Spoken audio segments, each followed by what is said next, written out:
Hi everyone, in today's video we're going to be taking a look at an example or a few examples of reduced row echelon form and some examples of matrices that are in reduced row echelon form and those that are not and why they are not.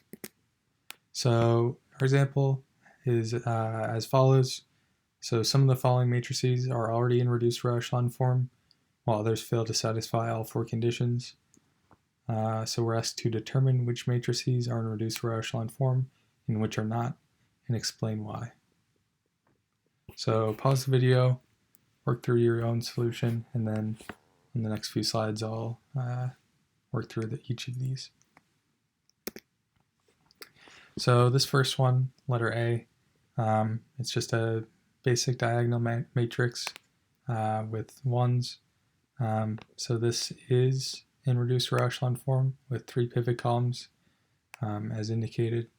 Yeah, this is probably the most traditional reduced row echelon form you're going to see, but as we get on further, you'll see it's not the only form.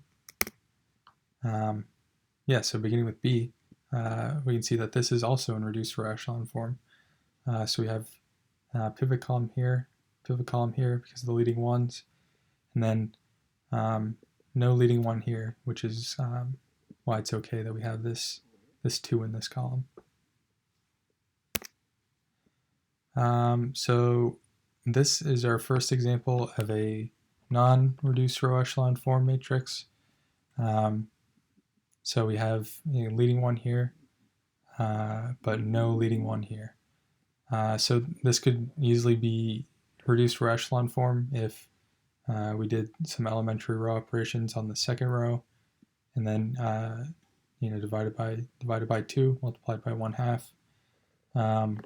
So we'd have this row of 0, 0, 1, 1, 1. So this leading one could be in a column on its own. As for letter D, it does not satisfy the requirements for reduced row echelon form. We can see here in 2, 2, we have a leading one, but this leading one is in a column with another non-zero entry. So it's not in reduced row echelon form. A way we could get into reduced row echelon form is do elementary row operations on row 1. So we could do R1 minus 2R2. So we'd get 1, 0, 0, 1, 0, 0, which would be in reduced row echelon form.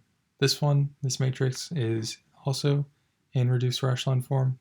So we have leading 1, column of zeros, leading 1, column of zeros, and then rows of zeros, which is why these non-zero entries at the end of the rows with leading ones are okay.